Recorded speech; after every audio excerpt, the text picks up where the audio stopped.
This episode is brought to you by Shopify. Forget the frustration of picking commerce platforms when you switch your business to Shopify, the global commerce platform that supercharges your selling wherever you sell. With Shopify, you'll harness the same intuitive features, trusted apps, and powerful analytics used by the world's leading brands. Sign up today for your $1 per month trial period at shopify.com/tech, all lowercase. That's shopify.com/tech.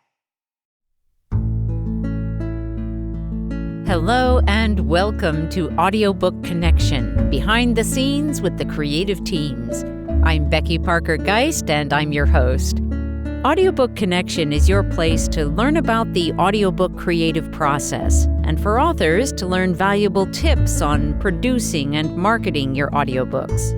This podcast is sponsored by Pro Audio Voices, helping great stories come alive through audiobook production and marketing.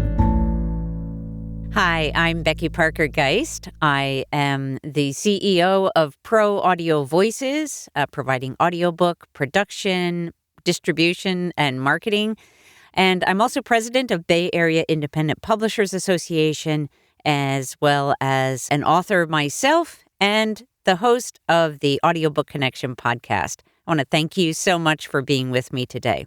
We're going to talk about a topic that comes up frequently, and that is whether the author should narrate their own audiobook. There are several segments of this conversation, so I want to outline those for you now. And the first is where you're going to record. The next is some of the technical how-tos you would need to know about recording. The next is the storytelling aspect, the read itself. Then there's post-production, and then the critical question of the passion. And this is I'm going to finish with that, but it is frequently the very question that brings up the whole idea of whether an author should be their own narrator. So definitely stay tuned all the way through. One of my goals, my hopes, that with this episode, I'll be able to help authors who are trying to figure out whether recording your own audiobook is a good fit for you. And if you feel like it is, if it's something that you are passionate about doing, then to give you some general ideas on and guidance on what you will need to be addressing in that process. This is not to say that you would necessarily need to be doing it all on your own. And if you have listened to my podcast at all so far, you'll know that I am always encouraging working with a team so that you have the expertise available to you, to work with you, to collaborate with you, so that you can have your very best result. So let's jump in to number one. Where would you record? There are typically three options that come up. One is setting yourself up with a home studio. And we'll go into a little more detail on that in just a moment.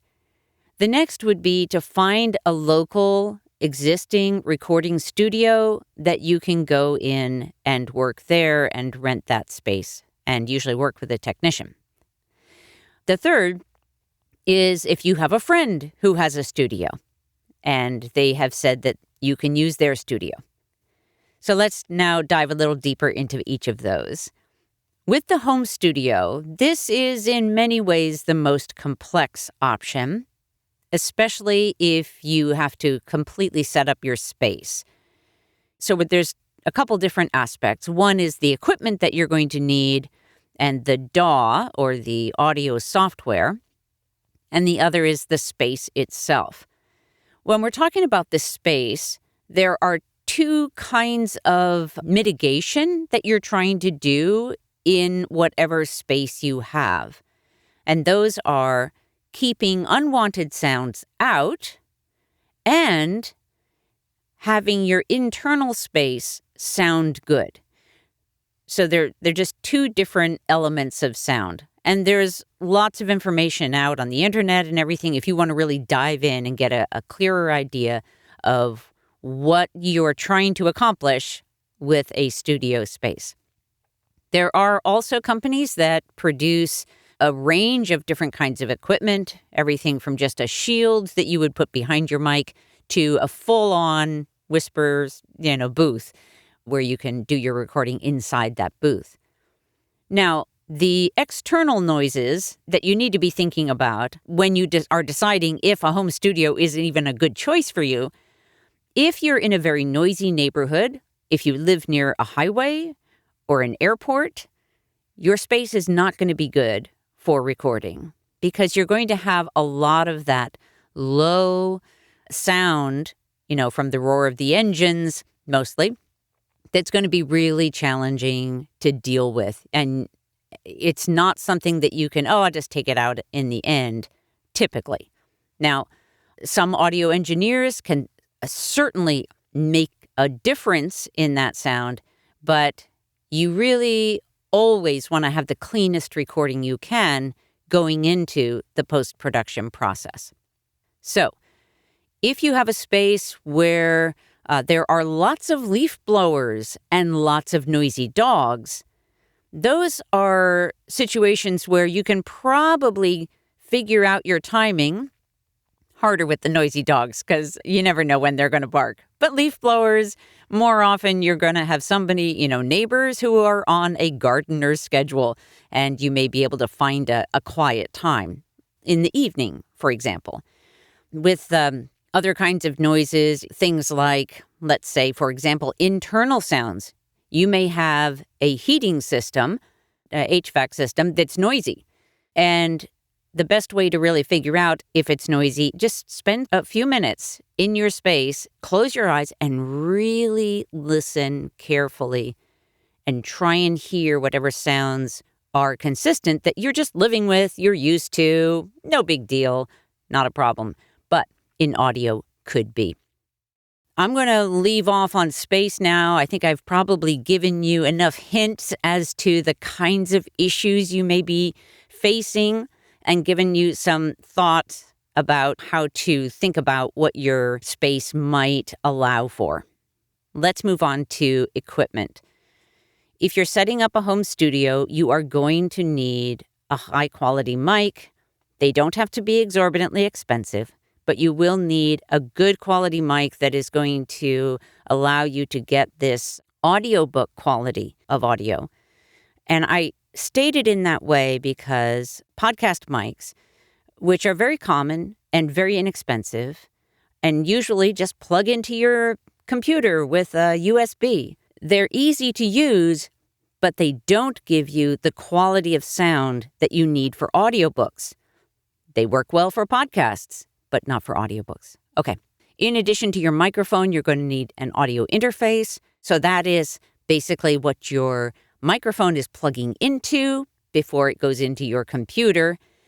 And then there are things like headphones and mic stands and pop filter screens that are going to help you with those plosive sounds where you can get a real pop with a P, for example, or a T. And you may not notice it at first, but if you have somebody listening to your audiobook, and they're getting that plosive sound, first of all, it won't pass through quality control, but secondly, it's really annoying for the listener. So, in terms of equipment, there is stuff you're going to need, and there are whole recording kits that can be ordered. They're not exorbitantly expensive, but it is something that you're going to need to equip your studio with. All right, now let's look at a different option. If all of that just sounds like way too overwhelming and challenging, let's think about the idea of going to a local professional studio. This is a great option, but here are the things you need to know. It's going to cost, obviously.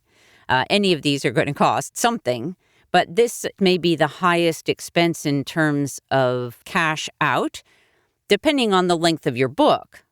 If you have a very short book, setting up a home studio for one-time recording of that book is likely to be more expensive than going to a local studio. So think about your long-term plans. If you plan to record other books, not just one, and the length of your book, these are factors you may want to consider as to whether the home studio option is going to be smart for you or just more costly and more hassle.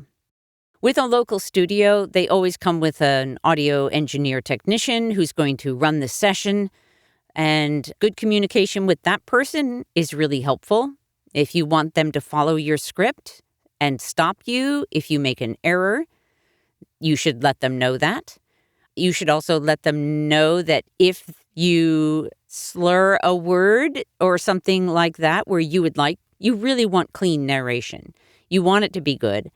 And sometimes when we're narrating, we don't necessarily notice because we're sort of caught up in the process itself. We may not notice that we've either mispronounced a word or made it sound a little slurred. And anything that you would like your audio technician to be listening for, let them know so that they can be a better support for you.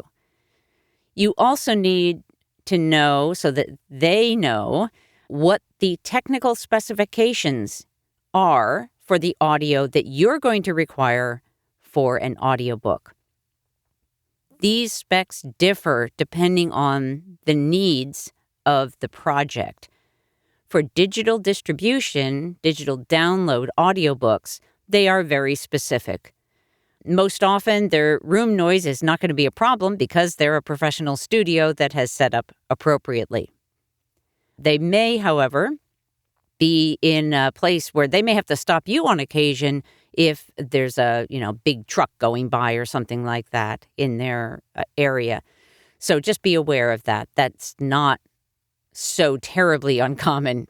They're very hard sounds to keep out. The other thing you want to think about is there will be most studios are going to require a minimum number of hours per session. So typically that's 2. I have also heard of ones that do a 4-hour minimum session. And so you want to use that time effectively. And then also expect that you're going to have pickup sessions. That means you're going to listen to that audio and you're going to hear things that you wish you had done differently or that need to be fixed. That's always going to happen. And I'm not somebody who uses an absolutes very often, but plan for that. So know that you're going to have, at the end, after it's been edited, you're going to have an additional session with some minimum number of hours that you'll need to be doing. Another option is that you may have a friend who has a studio and has offered it. The things that you need to watch out for there are, first of all, understanding, is that friend just offering you that space and you still need to understand how to use all the software and do all the things? Or are they actually offering as well to serve as your technician for you? So make sure you're going into it with an understanding of which way it is. And the other issue typically is access. You need to be clear with them and they need to be clear with you about what that offer includes. Are you able to get in for quiet times when they're at home? Maybe that it's going to be quiet and they're not going to be banging around in the kitchen while you're trying to record, for example. And if you're going to be able to have enough access that you can get your project done without it dragging out interminably. They may have their studio set up with their laptop or computer and the audio software that goes with it. That is most likely. But does that computer go with the offer for use? Or are you going to need to get your own computer set up with the recording software, which is what we call a DAW, Digital Audio Workstation? Okay, that I feel like was probably a lot to process. Let's take a short pause and we'll come right back to talk about some of the technical how-to things that we'll need to cover. Here at Pro Audio Voices, we love working with authors who have a big goal in mind. They really want to reach out to their audience around the world. We're here to help make that happen. It starts with our pre-production process, where we're evaluating and determining what elements of the audiobook we can leverage to both create an excellent listener experience for your listeners, as well as drawing them to your website to engage with you further. It continues on through the production process, making decisions that will enhance and support your big goals, as well as creating a great listener experience. But we don't stop there. Once the audiobook is live, we move on to helping you market your audiobook with the Audiobook Marketing Program. Come check us out at proaudiovoices.com. To schedule a call to talk about your audiobook project, click on Get Started. Okay, let's jump into some technical details. There are several things that when you're recording, you need to be aware of. I'm going to generalize one of those into microphone technique. There are things like maintaining a consistent distance from your mouth to the microphone that are really helpful in getting a good sound. There are things like movement. Let me actually add to the one about mic technique. There are things like how to deal with some of those moments where you may have a lot of plosives or something, and you have trouble getting the audio to not do that, even though you have the pop filter. There are things you can do, like to just turn your head just slightly off center of the mic to get beyond that. So there's knowledge that is very helpful in some of those areas. Also, movement. This is, I think, for anybody that tends to move around a lot when they talk, this can be a hard one, because the more you move around in front of the microphone, the more likely you're going to get sounds from that. Now, the rustling of clothes is one of those potential sounds, and you can mitigate that by making sure that you wear nice, quiet knit clothing. But it's still something to be aware of. If you're someone who moves your hands a lot, you might find yourself banging into the microphone or the mic stand or some other part of the booth in the excitement or the moment or the passion of what you're talking about in your book. And those moments would have to be redone so you don't have that bang, whatever you've created with your enthusiasm. Another thing that is very often an issue that people don't notice until they're in front of a microphone consistently, and that is mouth sounds. So many people are chronically dehydrated, and that just makes it worse. It's not to say that's the only issue, but many people have a lot of sounds that just happen when they're talking. When you're talking with a friend, it doesn't matter. Even if you're in front of a crowd, the front of the room, doing a training or whatever, and you're right up next to the microphone, it doesn't matter. When you're recording an audiobook in this very intimate space, it matters a lot. And so this is something to be aware of. You can test out how much you have in terms of mouth sounds by doing some early recording and just listening to that recording. You can also just start paying attention to the sounds that you make. That might make you a little uncomfortable.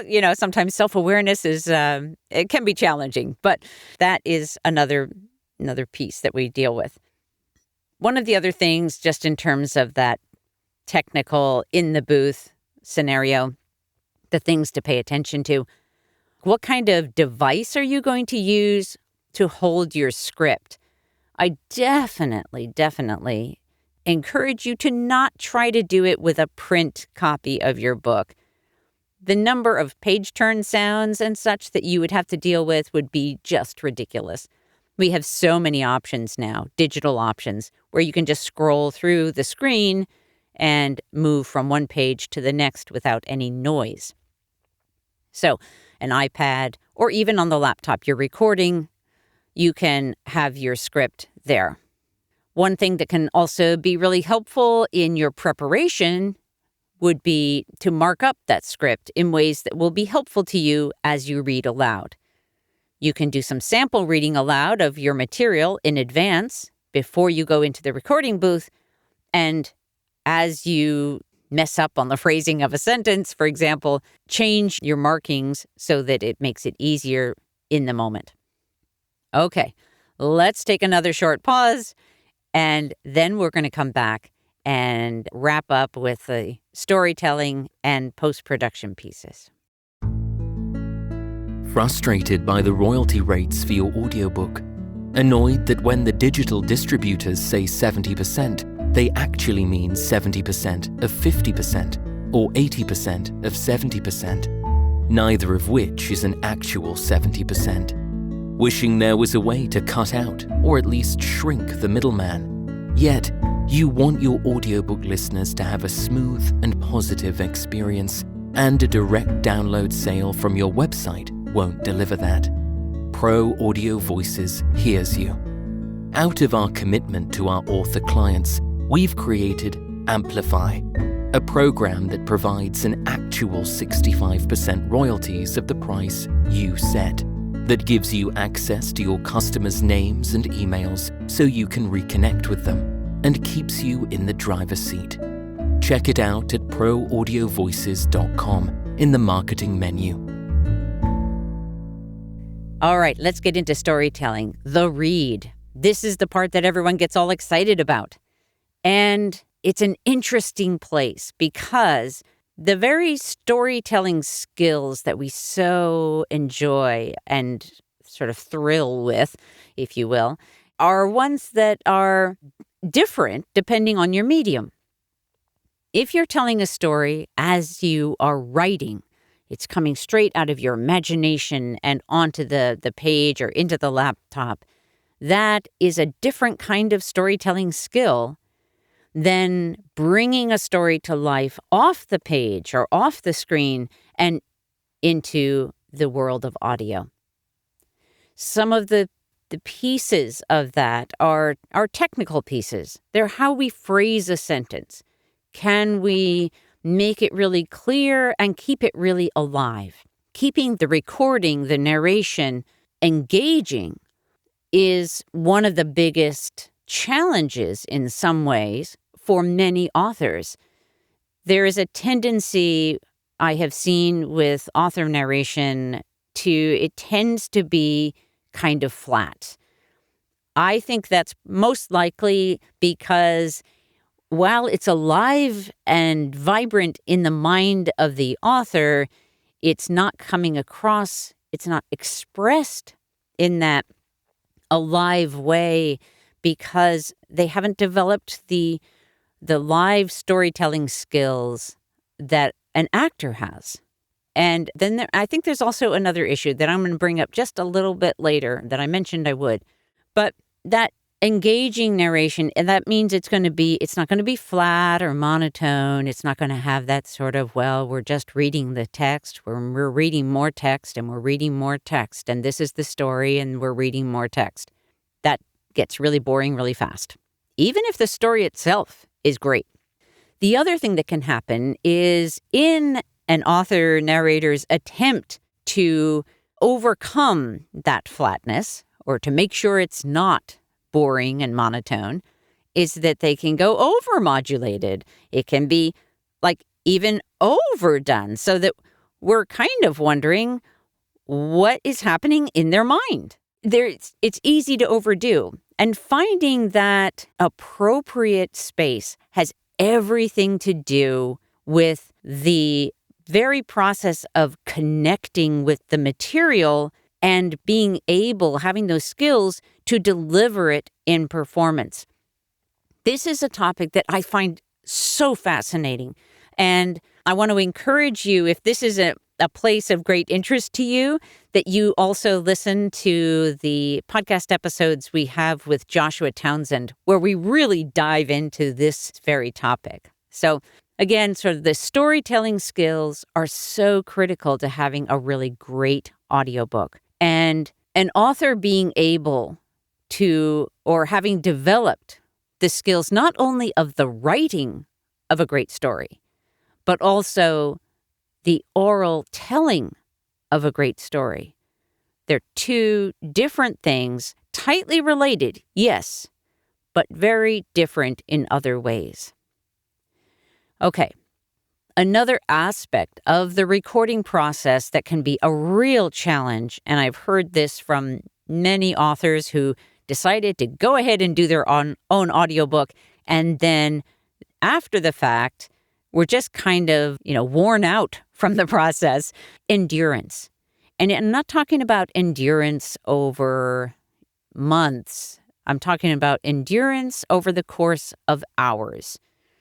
Professional narrators are trained, they're experienced with being able to consistently tell a story over many hours. Now, an author doesn't have to record for many hours at a time. If you're in a home studio, you have a lot more flexibility around your schedule for recording. If you're in a local studio, you're going to be paying for time that you have booked with them, and you will most likely want to be able to actually use that time. So endurance is something that can be an issue. Many narrators will record sitting down, which can help with that. And many of us record standing up, partly because it helps to keep that energy active and supported. And then I touched on one other thing here that I'm going to call back, and that is consistency. So over the course of the recording time, it's really important to be able to maintain a consistency of the kind of energy and tone throughout. Now, yes, there are going to be more action-oriented parts of your story, assuming it's fiction, or maybe a little more laid back. There are going to be different tones in that way, or different pacing, but overall, you want a really consistent sound. And this is a skill, to be able to maintain that kind of consistency.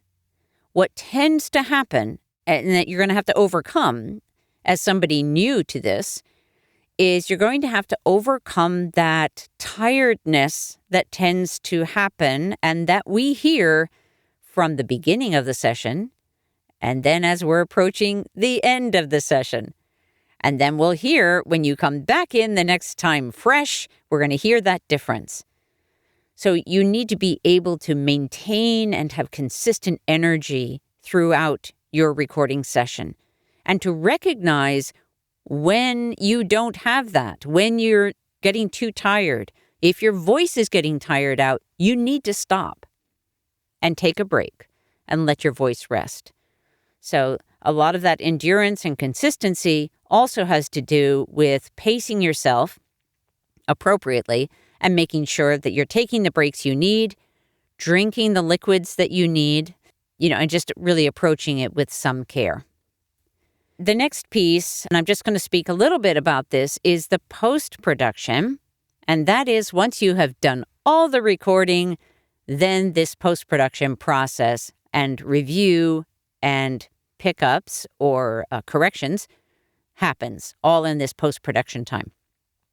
This does not have to be done by the author narrator. It can be, at least up into the mastering part. But I would advise, unless this is something that, again, you have a real passion for, then I would advise that you turn it over to an audio engineer and let them take it from there.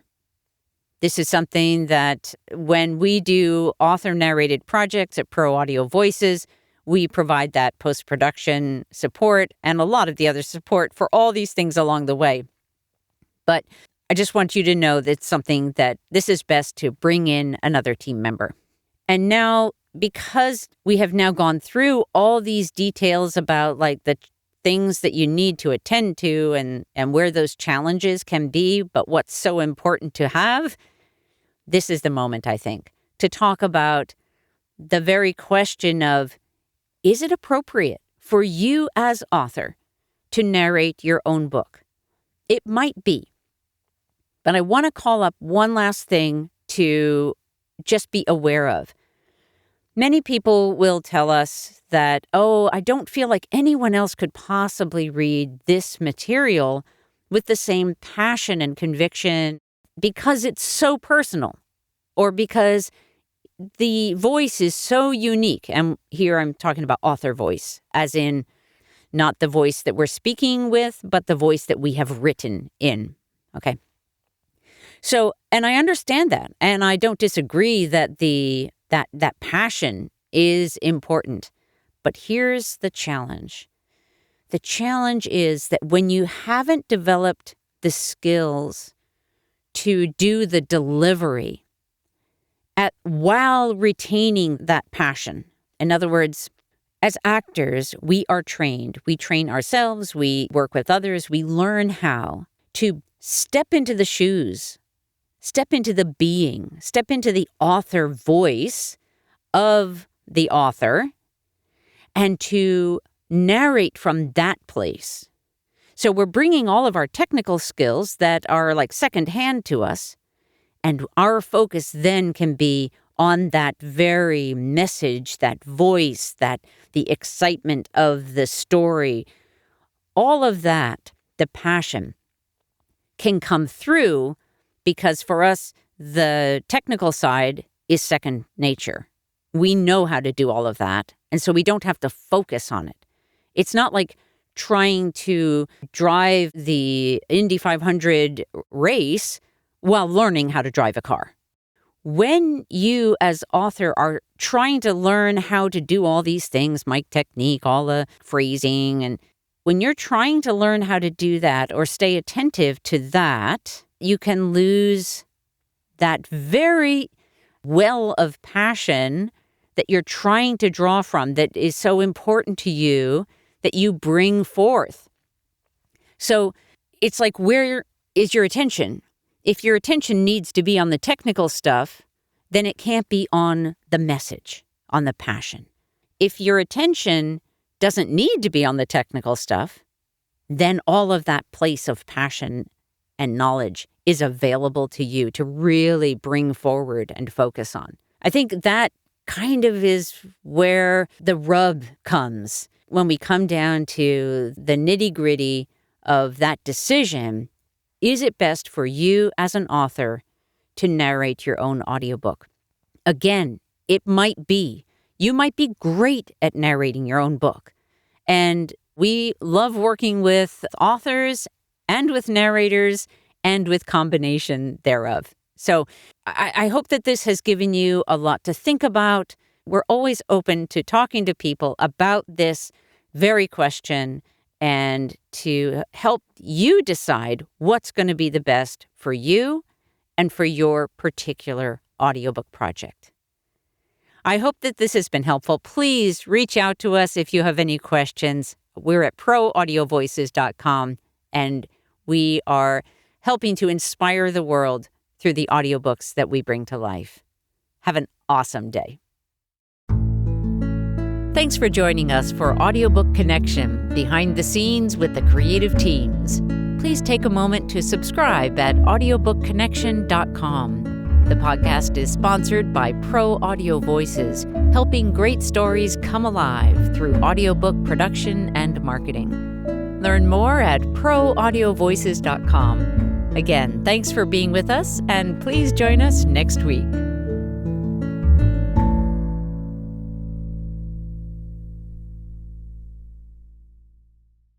This podcast is a part of the C-Suite Radio Network. For more top business podcasts, visit c-suiteradio.com.